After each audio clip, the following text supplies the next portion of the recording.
நண்பர்களே, இந்த வீடியோ யார் மனதையும் புண்படுத்தும் நோக்கத்தில் எடுக்கப்பட்டதல்ல. இது ஒரு முற்றிலும் பொழுதுபோக்குக்காக எடுக்கப்பட்ட வீடியோ. அதனால உங்க வீட்டு பிள்ளையா நினைச்சு எல்லாரும் என்னை மன்னிச்சிருங்க. ஏண்டா நீ ஒரு ரோஸ்ட் சேனல்னு ஒன்னு நம்பி சப்ஸ்கிரைப் பண்ணி வச்சுட்டு வந்து உட்காந்தா, நீ என்னடா லைகர் ரோஸ்ட், நாகவல்லி ரோஸ்ட்னு மத்த சேனல் நாங்க பார்த்த ரோஸ்ட் நீ உன் ஸ்டைல்ல பண்ணி வச்சுட்டு உட்காந்துருக்க. இப்படிலாம் பண்ண சேனல் விட்டே போயிடுவேன் பாத்துக்க.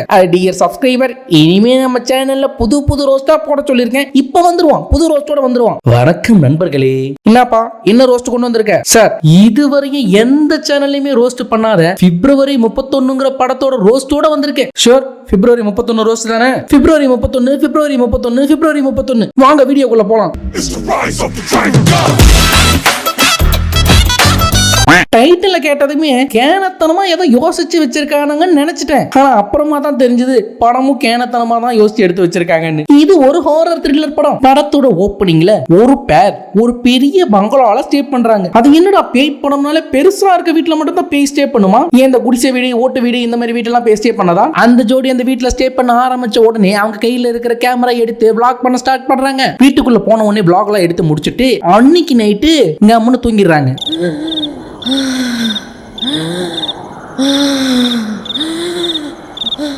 இந்த நேரத்துல என்னடா வித்தியாசமான சவுண்டு? எவன்டா அது? பேய கூட விட்டு வைக்காம அது கூட ஃபர்ஸ்ட் நைட் பண்றது? இந்த நேரத்துல என்னமா ஏஞ்சி தேடிட்டு இருக்க? இல்லைங்க, யாரோ முணுகுற மாதிரி சவுண்ட் வருது. ஆட அவங்களாவது சந்தோஷமா இருந்து தொலைக்கிட்ட வந்து படு. இவன் இவ்வளவு விரக்தியா பேசுறத பார்த்தா வந்ததுல இருந்து ஒன்னும் நடக்கல போலயே. இப்போ ஒரு நாளுக்கு பிறகு அந்த ஹீரோ கிட்ட ஹீரோட ஃப்ரெண்டு வந்து ஒரு ஹெல்ப் கேக்குறாரு. அது என்னன்னா, மச்சான் அவ்வளவு பெரிய வீட்டுல நீயும் ஆளு மட்டும் தனியா இருக்கீங்கல்ல, நானும் வரேன்டா. டேய் இல்லடா, ஏனால கூட்டிட்டு வரேன்டா. இன்னைக்கு பிப்ரவரி 14 மச்சி, எங்கேயாவது கூட்டிட்டு போன்னு சொல்லிக்கிட்டே இருக்கா. உங்ககிட்ட தான் அவ்வளவு பெரிய வீடு இருக்குல்ல, அதுல ஒதுக்கு போறமா ஒரு இடம் கொடுத்தினா நாங்க எங்கேயாவது ஒதுங்கிட்டு போயிடும் அப்படின்னு ஹீரோ ஃப்ரெண்டு கேட்க ஹீரோவும் வர சொல்லிடுறாரு. இப்ப மறுபடியும் ஹீரோயின் மேடம் குளிச்சுக்கிட்டு இருக்கும் போது அதே சவுண்ட் கேக்குது. ஹீரோயின் மேடம் என்ன இருக்குன்னு தேடிட்டு இருக்கிறதுக்குள்ள ஹீரோ சார் பிராங்க் பண்ணிடுறாரு. டேய், நீ தான் டிஃப்ரெண்ட் வாய்ஸ்ல மிமிக்ரி பண்ணிட்டு இருந்தியா? கொஞ்ச நேரத்துல நான் என்னமோ ஏதோ நினைச்சு பயந்துட்டேன்டா. திரும்ப அன்னைக்கு நைட்டும் ஒண்ணுமே பண்ணாம படுத்து தூங்குறாங்க. ஆனா அன்னைக்கும் அதே சவுண்ட் கேக்குது. டேய், நான் திரும்ப கேக்குறேன், ஹூ ரேப் த கோஸ்ட்னா? திரும்பவும் ஹீரோயின் மேடம் எந்த ரூம்குள்ள அந்த சம்பவம் நடக்குதுன்னு வீடு ஃபுல்லா தேட ஆரம்பிக்கிறாங்க. அப்படி தேடி போய்கிட்டு இருக்கும் போது அவங்க கண்ணுல வித்தியாசமான ஒரு கேலண்டர் படுது. ஓஹோ, இந்த கேலண்டர்ல பிப்ரவரி 31 பிரிண்ட் பண்ணிருக்கு. இதனாலதான் அந்த படத்துக்கு பிப்ரவரி 31 டைட்டில் வச்சிங்களா? இப்ப கையில கிடைச்ச கேலண்டர் கம்முன்னு தூக்கி போட்டு திரும்ப போய் படுத்துறாங்க. அடுத்த நாள் காலையில ஹீரோவோட ஃப்ரெண்டு அவரால கூட்டிக்கிட்டு ஜம்முன்னு வந்து இறங்கிடுறாரு. She is I am a girlfriend and Nepali Nikki. She is a rich girl. ஆனா அவங்கள பார்த்த உடனே ஹீரோயினுக்கு காண்டாயிடுது. உடனே மூஞ்ச திருப்பிக்கிட்டு உள்ள போய் செட்டில் ஆயிடுறாங்க. ஆனா இந்த பேர் அவங்க அளவுக்கு ரொம்ப அன்டீசென்ட்லாம் கிடையாதுப்பா, ரொம்ப டீசென்ட். வீட்டுக்குள்ள என்டர் ஆன உடனே வேலையை ஸ்டார்ட் பண்ணிடுறாங்க. இப்போ அன்னைக்கு நைட்டு அந்த பொண்ணுக்கு ஏதோ ஒண்ணு தோண திரும்ப அந்த பையன் கிட்ட செகண்ட் ரவுண்டுக்கு ட்ரை பண்ண போகுது. ஆனா அவன் கண்டுக்கவே மாட்டான். அந்த பேர் என்னடானா அந்த பொண்ணு கண்டுக்க மாட்டேங்குது, அவன் காஜி பிடிச்சி சுத்துறான். இந்த பேர் என்னடானா இவன் கண்டுக்க மாட்டேங்கிறான், இந்த பொண்ணு காஜி பிடிச்சி சுத்துது. ஒருவேளை இந்த பொண்ணும் அந்த பையனும் பேர் ஆகிடுவாங்களோ? இப்போ அடுத்த நாள் காலையில அந்த பொண்ணு, அக்கா இந்த பெல்ட் எதுக்காக போடுறாங்க? இடுப்பு சிக்கன் இருக்கிறதுக்காக போடுறது. உனக்கு போடணுமா கேக்குறல, உனக்கு போடணுமா? எனக்கு வேணாப்பா. அத பார்த்த பேய்க்கு என்ன காண்டாச்சோ தெரியல, அந்த பெல்ட்டுக்குள்ள பூந்து அந்த பொண்ணோட வயித்தை போட்டு நல்லா இறுக்கிடுது. இப்ப காயப்பட்ட பெண் கம்முன்னு இருக்காம அந்த பக்கமா போன ஹீரோ சாரை கூப்பிட்டு வயிற்றுக்கு ஆயின்மெண்ட் போட சொல்றாங்க. இதை பார்த்த ஹீரோயின் மேடம், என்ன தைரியம் இருந்தா இந்த நேரத்துல அவ ரூமுக்குள்ள போய் அதுவும் வயிற்றுக்கு ஆயின்மெண்ட் போட்டிருப்ப அப்படின்னு சண்டை போடுது. இந்த சண்டை பெருசா முத்தி போய் அடுத்த நாள் ஹீரோ சாரு அந்த பொண்ணு ரூமுக்கு நியாயம் கேட்டு போறாரு. A few minutes later. டே, நல்லா கேக்குறடா நியாயம். இங்க பாரு, உன் ஆளும் உன கண்டுக்க மாட்டேங்குது, என் ஆளும் என்ன கண்டுக்க மாட்டான். பேசாம நாம ரெண்டு பேரும் அவங்களை கழட்டி விட்டுட்டு நாம ரெண்டு பேரும் ஒண்ணு சேர்ந்துருவோம். பட் ஹீரோக்கு அந்த டீலிங் ரொம்ப பிடிச்சிருந்தது. ஆனா அவன் ரொம்ப நேர்மையானவன்ப்பா. உடனே எல்லாம் ஓகே சொல்லல. ஒரு 5 மணி நேரம் வீட்டை விட்டு வெளியில போயிட்டு நைட்டு ஸ்ட்ரெயிட்டா அவன் ரூமுக்குள்ள வந்துடுறேன்னு நான் சூக்கா சொல்லிட்டு போயிடுறான். நீங்க பேய் படம் எடுக்கிறதுனால அந்த வீட்டுக்குள்ள வந்தீங்க, என்னடா கதை எங்கெங்கயோ போகுது. இப்ப சொன்ன மாதிரி ஹீரோ சார் நைட் எங்கேயோ வெளியில போயிட்டு திரும்ப அந்த பொண்ணோட ரூமுக்குள்ளே வந்து, ஆனா அந்த இடத்துல நம்ம பேயக்கா ஒரு சர்ப்ரைஸ் என்ட்ரி கொடுக்குது.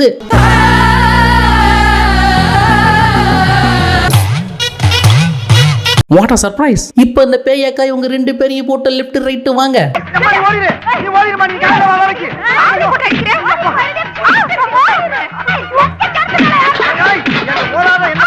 அடுத்த நாள் காலையில பதறி அடிச்சுக்கிட்டு இந்த பொண்ணு ஒரு சாமியாரை பார்க்க ஓடுது. இந்த சாமியார் கூட பரவாயில்லடா, எவ்வளவு டீசெண்டா டீல் பண்ணிருப்பான். ஆனா ஹீரோ சார் ஒரு லேடி டாக்டரை பார்க்க போவாரு. அந்த லேடி டாக்டர் என்ன பண்ணுன்னு பாரு.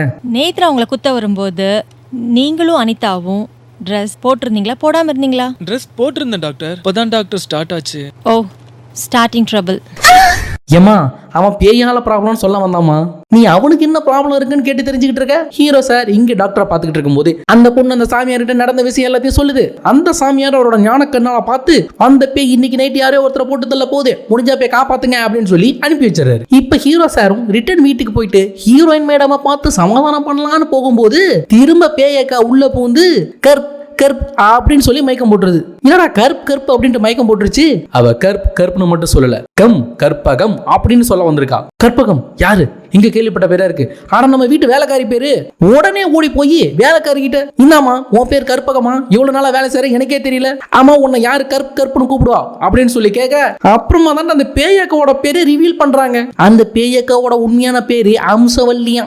இப்போ சாமியார் சொன்ன விஷயத்த இந்த வேலைக்கார பொண்ணு சொல்லவும் யார கொலை பண்ண போதுன்னு சொல்லி தடுத்து நிறுத்தலாம் அப்படின்னு கூட்டமா சேர்ந்து வீட்டுக்குள்ள போறாங்க. ஆனா யாரும் எதிர்பார்க்காத ட்விஸ்டா அந்த வீட்டுல வந்தவங்களை போட்டு தள்ளாம அந்த வீட்டு வேலைக்கார பொண்ணோட அக்காவை போட்டு தள்ளிடுது. பேயக்கா உண்மையை சொல்லு, இருட்டுல ஆள் யாருன்னு தெரியாம தானே போட்டு தள்ளினேன்? இல்ல தெரிஞ்சாதான் போட்டு தள்ளினேன். என்னமா சொல்ற? என் சாவுக்கும் இந்த பொம்பளைக்கும் சம்பந்தம் இருக்கு. ஒன்னும் புரியலையே. இருடா பிளாஷ்பேக் ஓபன் பண்றேன். ஒரு நாள் இந்த வீட்டுக்கு நானும் என் லவ்வரும் லிவிங் டுகெதரா இருக்கலாம்னு சொல்லி வந்தோம். வந்த இடத்துல அந்த பைப்புல கழட்டி வர்றதுலே புரியா இருந்தோம். அந்த நேரம் பார்த்து இந்த வேலைக்கார பொண்ணு குறுக்க மறுக்க போவ இந்த வேலைக்கார பொண்ணையும் விட்டு வைக்கல. உடனே அந்த வேலைக்கார பொண்ணை கூப்பிட்டு புத்திமதி சொல்லி, இன்னாமா அவன் ஒரு பொறிக்க பையன், அவன் முன்னால அப்படி இப்படி சுத்திட்டு இருக்காத, ஒழுங்கா ஓடி போய் உன் கற்பை காப்பாத்திக்க அப்படின்னு சொல்லி அனுப்பி வச்சிடறாங்க. இதுல காண்டான வில்லன் சார் இந்த கோஸ்ட் மேடம் போட்டு தள்ளிடுறாரு. அதெல்லாம் ஓகே, இப்ப பேய் எதுக்கு அந்த வேலைக்கார பொண்ணோட அக்காவை போட்டு தள்ளிச்சு? அட ஒண்ணும் இல்லப்பா, அந்த பேயோட பாடியை வீட்டுல இருந்து டிஸ்போஸ் பண்றதுக்கு அந்த வேலைக்கார அக்கா தான் ஹெல்ப் பண்ணிருக்கு. அதுக்காக தான் அக்காவை போட்டு தள்ளிச்சான். அட கர்த்தரே, இன்னாமா பேய் ஒழுங்கா யாழ் உடம்பு விட்டு போயிடு.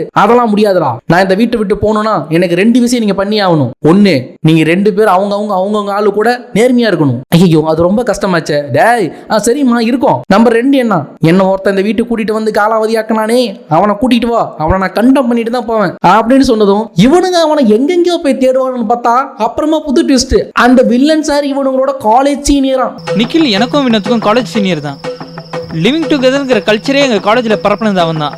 ஆக மொத்தம் கேங்கா இதே வேலையா சுத்திட்டு இருந்திருக்கீங்க. இப்போ அந்த வில்லன் சாரை நாசூக்கா கூட்டிட்டு வந்து பேய் மேடம்கிட்ட கோத்து விட்டு அவனை காலி பண்ண வைக்கலாம்னு சொல்லி பிளான் பண்ணி கூட்டிட்டு வராங்க. ஆனா வந்த இடத்துல புது ட்விஸ்ட். அந்த வில்லன் சாரை இந்த கோஸ்ட் போட்டு தள்ளட்டும்னு 2 பேரையும் வீட்டுல தனியா விட்டுட்டு எல்லாரும் வெளியே போயிடுறாங்க.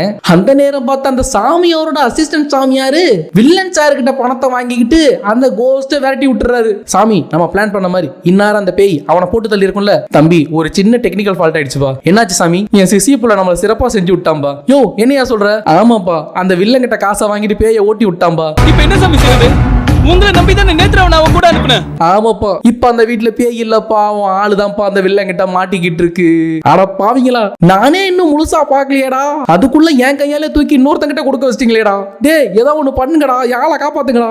இரு நீ ஒன்னும் பயப்படாத. அந்த வீட்டுல அந்த பேய் யூஸ் பண்ண பொருள் ஏதாவது ஒண்ணு ஆள் கையில டச் பண்ணிடுச்சுன்னா அந்த பேய் ரிட்டர்ன் வந்துடும் அப்படின்னு சாமியார் சொல்லிடுறாரு. ஆனா நல்ல வேலையை எதுவும் நடக்கிறதுக்குள்ளாரி அந்த பொண்ணோட கை அந்த கேலண்டர்ல பட்டுருது. இதே ஒரு மணி நேரம் கழிச்சு பட்டிருந்தா என்ன ஆகிருக்கும்? இப்ப அந்த பொண்ணோட கை அந்த கேலண்டர்ல பட்டதுனால போன பேயக்கா திரும்ப அந்த பொண்ணு உடம்புக்குள்ளே வந்து வில்லனை போட்டு தள்ளிட்டு நீங்களாம் நேர்மையா வாழுங்கடா அப்படின்னு வார்ன் பண்ணிட்டு வீட்டை விட்டே போயிடுது. இதோட இந்த கருமும் முடிஞ்சது. டைரக்டர் எங்கள் காதுகள் பாவம் இல்லையா, இப்படி விட்டு போய்விட்டாயே. இந்த கருமம் பிடிச்ச கேவலமான ஸ்கிரிப்ட்லாம் உங்களுக்கு எங்க இருந்தா கிடைக்குது? இந்த படத்துல வர பேய் காட்சிகளை மட்டும் கட் பண்ணியிருந்தா சத்தியமா இந்த படம் பலான வெப்சைட்ல தான் ரிலீஸ் ஆயிருக்கணும். அங்க இங்கன்னு கொஞ்சமா பேய் சீனை உள்ள திணிச்சு இதை ஒரு ஹாரர் படம் சொல்லி நம்ப வச்சிருக்காங்க. இந்த கேடுகட்ட கிணத்தனமான படத்தை 2 மணி நேரம் உட்காந்து முழுசா பார்த்து ரோஸ்ட் போட்டுருங்க. சோ வீடியோ பார்த்து முடிச்ச அனைவரும் இந்த வீடியோக்கு ஒரு லைக்கை போட்டுட்டு சப்ஸ்கிரைப்னு ஒரு பட்டன் இருக்கு, அதை கிளிக் பண்ணி சப்ஸ்கிரைப் பண்ணிக்கோங்க. பக்கத்துல ஆள்னு ஒரு சிம்பிள் வரும், அதை கொடுத்துக்கோங்க. திரும்ப இதே போல இன்னொரு மோசமான ரோஸ்டோட உங்க எல்லாரையும் சந்திக்கிறேன். And this is Vijay Kumar signing off. Bye.